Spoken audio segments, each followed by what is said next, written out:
There we go. And now I'll refresh this page.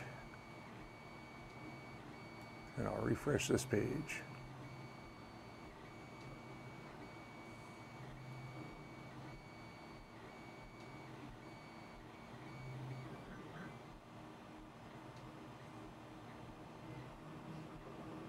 Hello, hello, hello. There we go. We're live there.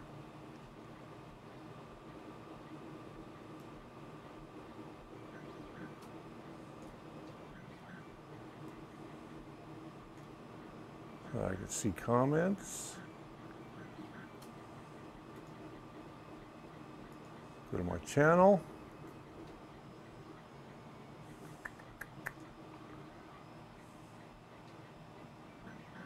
And do the fly out chat. There we go.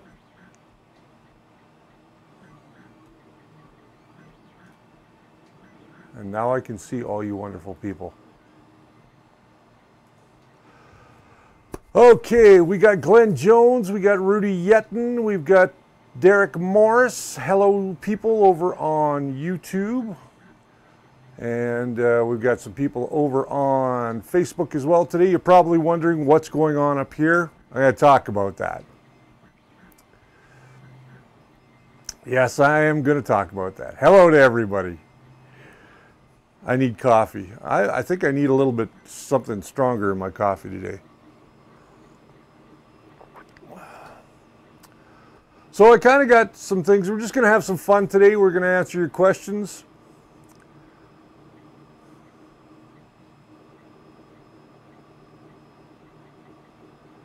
Glenn Jones, you're moving from your mono-price Mini Select version 2 up to a CR10S. Good for you. Yes, it's a little Minny Mouse thing going on, and I'll explain it. Oh, that'll be your second CR10. So now you've got as many CR10s as I do. So I'm looking over here on Facebook. We've got Rowan over on Facebook. Welcome, sir. And I am all alone today, so you guys are going to have to forgive me. I'm kind of juggling all the hats today. So I'm running the board. I'm wearing mouse ears. I got a whole bunch of stuff on the table to talk about, and we are going to get into your questions. I need help. I have 2 minis, 2 CR10s, and 1 Maker Select. Okay, Glenn, I feel your pain because I have 2 CR10Ss. I have a Duplicator 6. I now have an Ender 3, and I have a Wilson 2. So I need help too. We're going to start our support group as a offshoot of the show, I think. All right, let's just run that intro and we will come right back.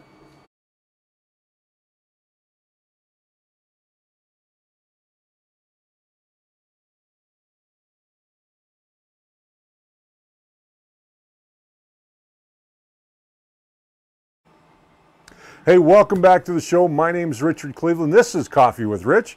I've got my coffee. I'm Rich, and today we're talking about 3D printing, as we always do. I'm going to answer your questions as well. That is good. Let me just share this over to our other YouTube page, or our other Facebook page, pardon me. I'm going to share in a group here. You ever notice that you don't always get everything done when you're alone? That's my biggest problem. Okay, that's done. All right, so now we'll see some people show up. Okay, Printers Anonymous. Hey, the Stream Deck works. Yes, I'm using the Stream Deck today, Brian. I'm using it. We still haven't gotten together, Brian and I, to reconfigure this. I'm just doing some really quickie stuff with it.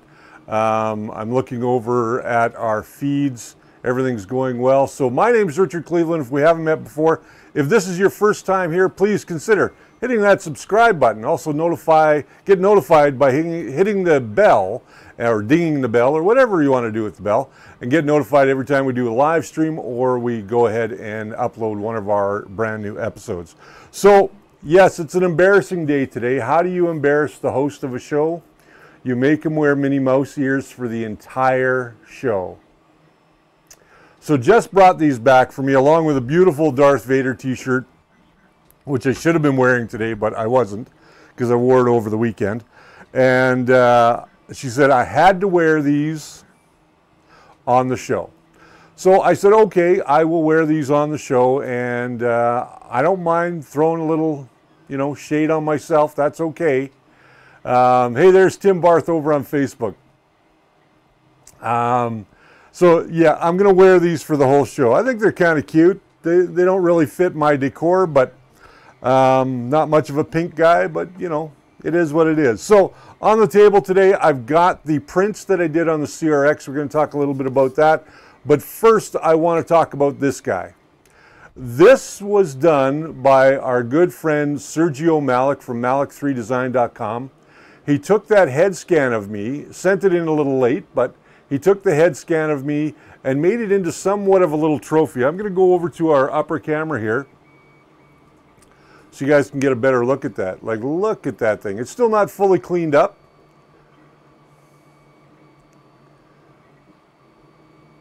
But, it's a pretty good likeness of me.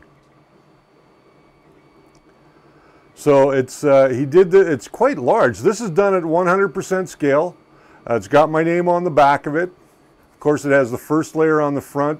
He got my glasses, my mustache, and put in my scruff for my beard. So how he did this was by taking the original scan that was done by Brian Eady, and then he went ahead and took from video and from pictures of me on the internet and modeled the rest of it up, and I think he did a wonderful job. So, here's a guy who does great work, and if you're interested in getting any of his kind of work, I encourage you guys to go check out Malik3design.com. What a great artist that guy is. All he started with was like an empty form. So who do we got here now? We got Derek Morris. Hello, sir. We've got the German printing nerd. There's Don. I'm trying to get everybody. And over on Facebook, we have Brian Freeland. Hello, sir. Does this make Sergio a head shrinker? Like, possibly. See, it does kind of look like me. Got the big mustache and everything. So, yeah, Sergio's work, if you guys haven't seen it, I mean, his work is amazing. He does some great stuff with superheroes, with Ghostbusters, Ninja Turtles, all kinds of great stuff he's got going on over on his website. You can purchase his STLs. They're very reasonably priced. He does it for the love. He doesn't do it for the money, but he does it for the love. So that's why his models are so reasonably priced. This was a special STL just for me. I'm not going to share the STL, but if you guys think that we should use this as an award for upcoming contests and when we want to recognize somebody in our community, give me a thumbs up or a hell yeah over on YouTube, over on Facebook as well. Give me a thumbs up, give me some hearts, whatever you guys want to do. Just let me know if you think we should use this as a 3D printing trophy. Hey, there's Rob Cohen. Brian Baker, thank you very much. We have Super Chat over on YouTube. You don't have to use it. It's that little $ at the bottom of the chat. And if you want to use it, you can. You don't have to. But thank you very much, Brian Baker, for the $2. That'll go for another cup of coffee. That's what I'm after.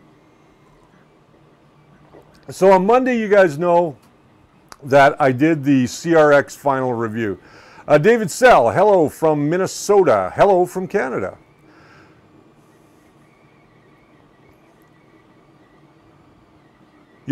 Tim wants to get a golden driller model. You'll have to contact him, Tim. I know that he is open to any special jobs, so you'll just have to contact him and see if he's got time in his schedule to do something for you.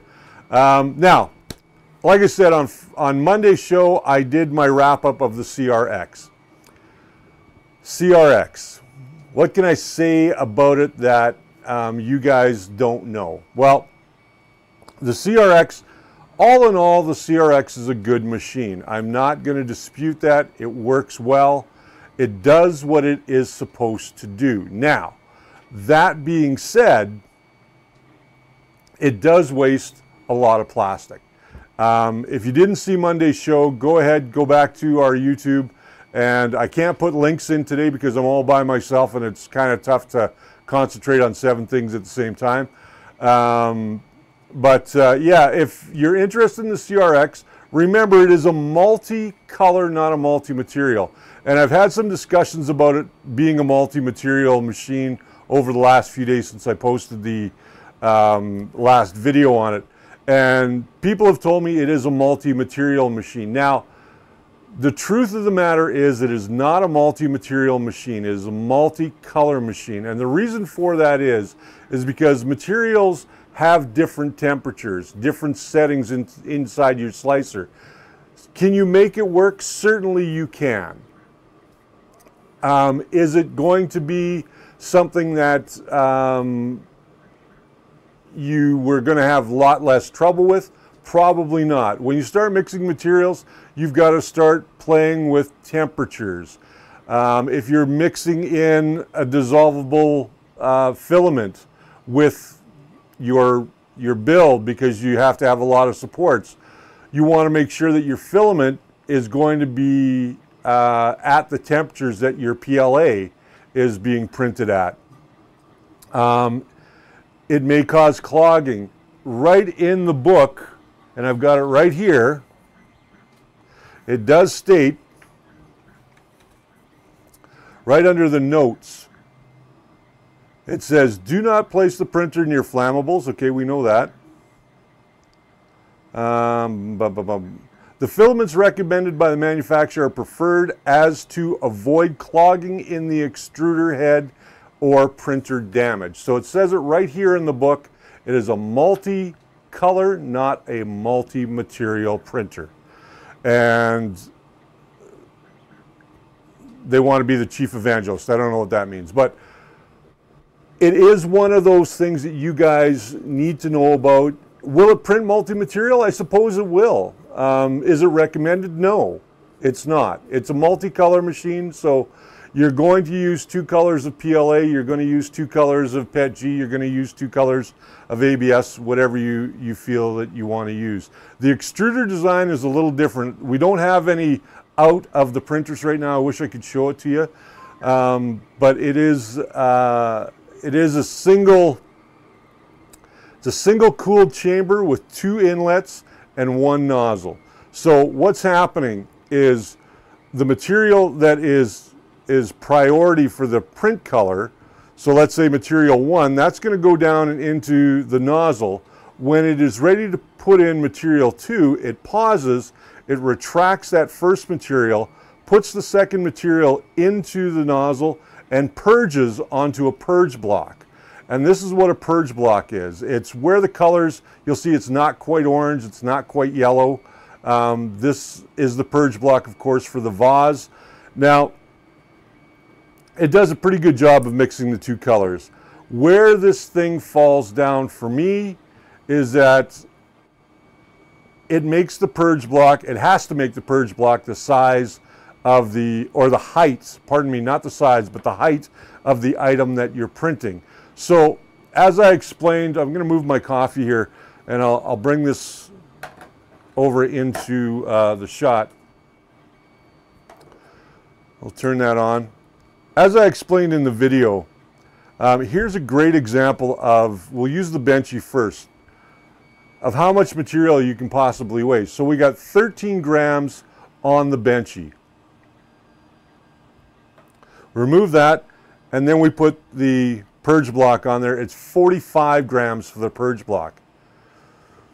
And the purge block, that's a lot of wasted plastic. If you're only using 13 grams to make your product, and your purge block is 3 times that amount, that's a lot of wasted plastic. Going to the vase for a moment, the vase comes in at 57, and then if we go to its purge block, it's 102. So it's almost twice the amount of plastic that we used on the vase. So for me, that is not a great efficient way of printing. The CRX is a fine machine. I got no problems with it. Works well. It's got a nice a nice base on it. It's not magnetic, if I remember right. The base on the Ender 3 is not magnetic either, but it is a flexible base plate on the Ender 3.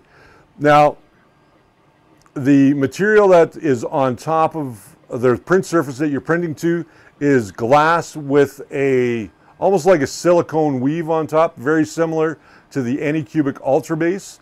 They kind of work the same, but still, I can't see myself wasting twice as much plastic on something like this. Can you imagine trying to do something like this on that machine and doing it in 2 colors? You're going to have a huge amount of wasted plastic. This already took almost half a roll to print, and it's only got 10% infill in it. Let's take a look at some of the questions or comments. Hello to you, Ken. 3D printing trucker, how's it going? It is going fine. You can see I'm, wearing pink ears today.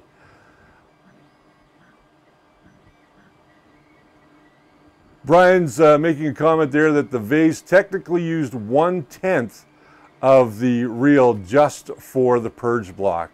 Yeah, you got to do the math on that.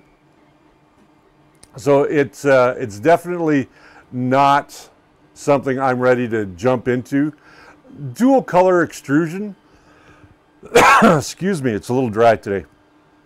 Dual color extrusion is not something I'm into. Hey, there's Jerry Knapp. Commented on the post in the first layer. Thank you, Jerry. For all those that know, Jerry's been away for a while, and now he's back. He's over there on YouTube. And let's everybody give Jerry a great big welcome back. Everybody say hi to Jerry Knapp, or Jerry's Projects as he's known, over here on YouTube. And if he's over on our Facebook page, everybody give him a welcome back there as well. He's been dealing with some personal issues, and we're glad to see him back printing again and posting again. It's kind of lonely without him on the interwebs. So now I want to ask you guys, I'm going to put the question off to you. So the question of the day is dual extrusion something that you're looking for? Is a dual color machine something that fits into your workflow? Hey, there's Gail Ewing.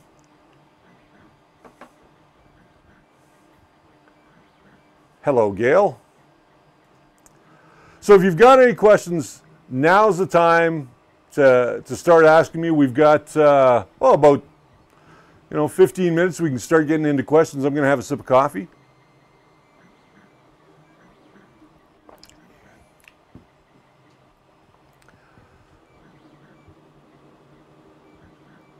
If you've got any questions about 3D, about the dual extrusion or anything really 3D printed related, I want to tell you about something we got coming up.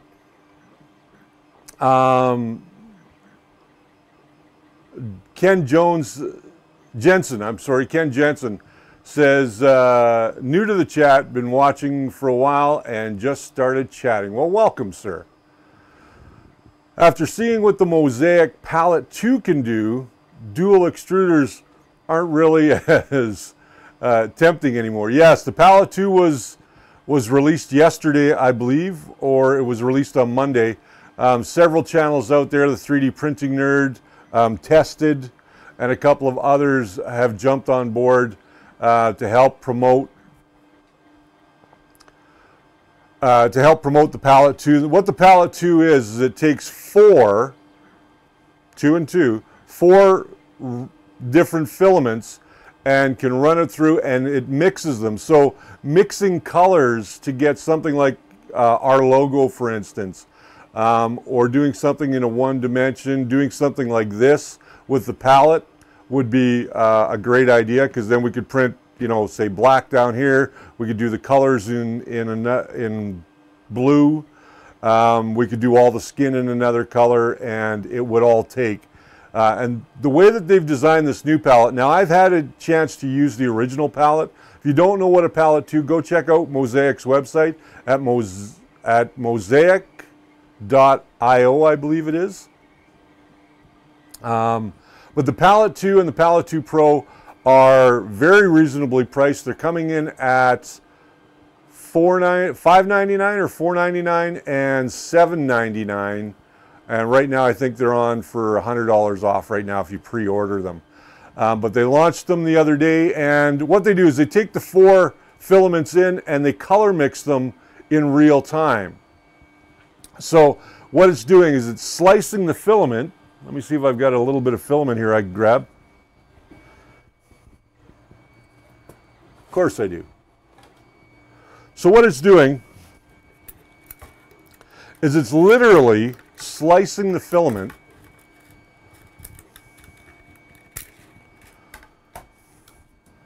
and then it is fusing it back together with another color using heat. So it's fusing those 2 pieces back together, and then that's where you get the different colors. And they've got their own sort of slicer for it, which is kind of cool. I'm not sure what the name of it is, but it is free to download. It is free to sign up to their website to get more information about the palette, and Palette 2 and Palette 2 Pro. The Palette Plus, I think they're getting rid of now. I'm not exactly sure. So it's something to $4.99 and $5.99. Derek Morris says that's U.S. pricing. $4.99 for the regular. There you go. Brian Baker correcting me. Brian Baker's not in the shop today. He's got a lot to do. So yeah, the palette, I haven't got my hands on one. I will be reaching out to Mosaic to see if they'd like to send up one so that we can review another one. We did, like I said, review the original palette, and for us it didn't work. We spent too much time mucking about with it, but this new one looks like it's very easy to use. It's got a magnetic top on it. It's got a section that can be taken out and replaced. Very easy to use, very easy to get to, and it's multi-material. It's not just one material or another. So you can do multi-material, you can do multicolor on the palette too.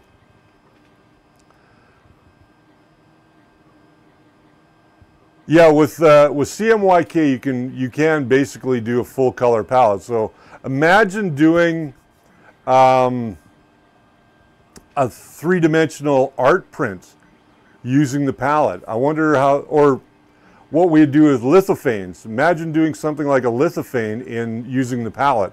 That would be very cool. And I'd like to see that actually happen. So let me just see what I've missed in. The Pro comes with a bunch of spare parts and uses all metal gears. Yes, that's what I heard yesterday as well.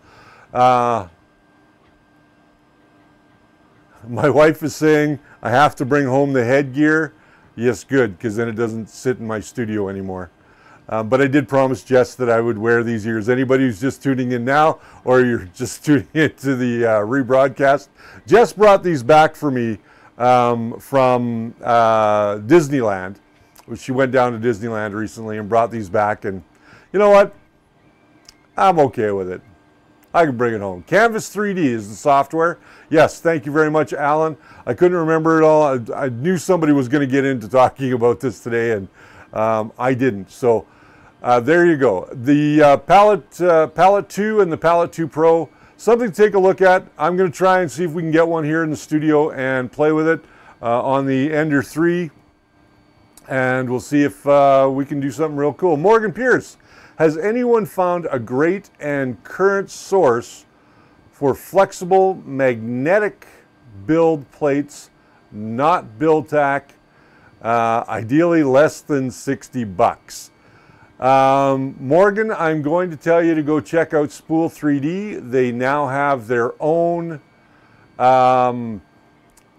flex plate system, spool3d.ca. Go check it out, and you can determine for yourself. They come with magnets that all you simply do is you just glue them to the bottom of your heat bed, and it holds it down really well. We have one or two running in the showroom right now. Hey, there's Walton Harris. Hello, sir. My wife will get these at the end of the day. Now, what else do I want to talk about? Where was I going before I rudely interrupted myself? Kevin Johnson has joined. Thank you very much, sir. Welcome. Where was I going? Oh, yeah. What's coming up? We are starting a brand new troubleshooting series. Starting Friday, you're going to get the first episode. And the first episode is all on the first layer. It's going to be about a half an hour long. And we are going to just strictly talk about first layer issues to help you overcome some of the issues that you may be having with your printers. Now, this is something that I see quite often in our YouTube or our Facebook page. I see questions about why is this not sticking, why is that not sticking, how come it looks so good over here, how come it doesn't look so good over here. All that has to do with first layer issues, and we're going to start to build that troubleshooting toolbox starting Friday. We're going to carry on with that right up until we get into our anniversary episode, which is coming up on October 4th. Mark your calendar. We've been doing this for 1 year. 3 shows a week for 1 year. Wow. I didn't think we'd get that far, but we are.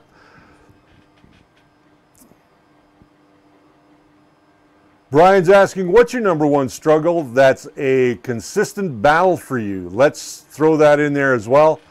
So if you've got something that you are having the most trouble with, post it over here under the comments on today's episode, or put them over on our YouTube page, or better yet, go ahead and, where is it? Right there. Go ahead and send it to me in an email, and I'm going to answer those emails when we start doing that troubleshooting guide. It's richard@thefirstlayer.com. Go check it out if you want to get your questions answered on the show, and we'll answer them for you. Yeah, that's actually a great question. So go ahead and send it to me at richard@thefirstlayer.com.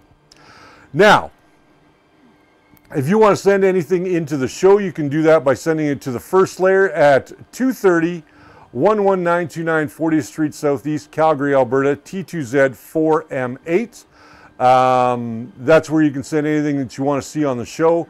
We will certainly review it, and if you want it back, just send it along a self-addressed stamped envelope, and we will send it back to you. Otherwise, we're going to make room for what's going on back there. Taking a look at the time, let's quickly thank a few people. Let's thank spool3d.ca for everything that they do. They give us the space to use each and every week, 3 times a week. They allow me to come in and bother their customers and all kinds of stuff. So when you are looking for parts, printers, or filament, check out spool3d.ca.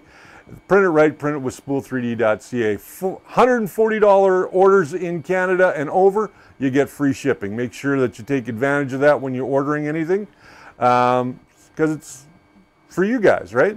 I want to thank my Patreons as well. We're not quite done with the show, but I want to get all these thank yous out of the way. Thank you to all my Patreons for your support and your patience while we get Patreon to a steady stream of stuff. If you're interested in becoming a Patreon, you can go to patreon.com/thefirstlayer, and there you can sign up for one of our levels and help support the show. All that money goes into the same pot, and what we do with that is then, of course, put it into things like that we need for the studio, camera gear, upgrades to the computer, which we're working on right now. If you're not into that kind of monthly commitment, you can go ahead and just buy me a coffee, because everybody knows I love coffee, and so does everybody around here, by going to buymeacoffee.com/thefirstlayer. And if you get anything out of the shows that we do, if you got any suggestions for something that we do, we got a brand new short segment coming up after we get through our 1 year. We're going to start doing 3-minute Thursdays, and they will be twice a month, give or take. It's just going to be quick little tips that we'll be doing as a pre-recorded 3-minute Thursday, and it'll be something that will help you, I hope.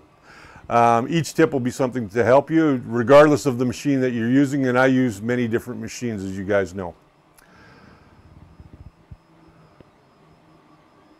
Jerry's Project says, thanks for all the great show. Happy printing to all of my YouTube and Facebook friends.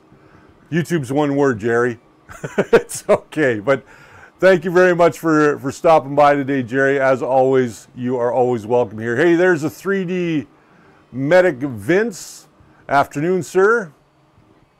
If I missed anybody, Jim McGregor, hello, sir. If I've missed anybody saying hello to, I apologize. I'm running all of the show today, so Jerry in capital letters, just put YouTube. I got to find a way to get all of those comments streaming along the bottom. We're going to work on that as we move forward and get through. We've got a lot of little changes that we're doing to give you guys a much better experience. I know I've been saying that quite a bit lately, but Brian and I are working behind the scenes to get things delivered in a more timely manner, and I'm not so rushed. We've got, like I said, we've got the troubleshooting guide starting on Friday. We're going to start with the first layer, then we're going to move on to bed adhesion issues. We're going to talk about how to unclog your extruder, the proper way to do it, show you some other things and maintenance tips that you should be doing for your 3D printer.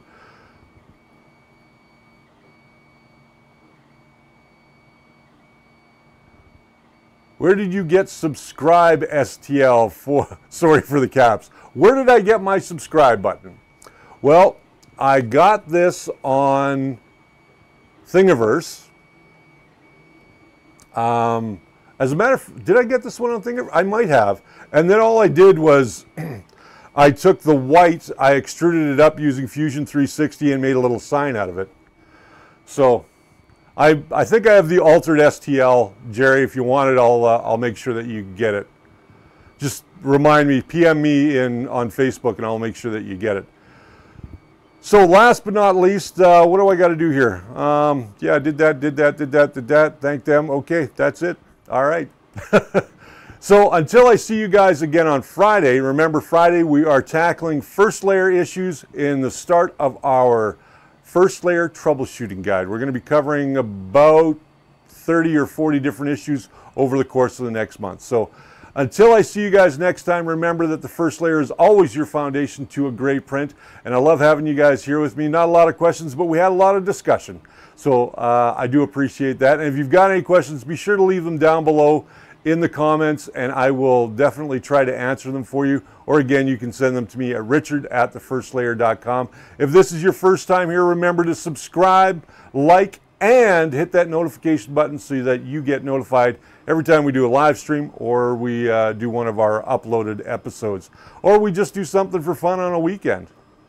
Like I said, until I see you guys on Friday, have yourselves a great day. Bye for now, guys.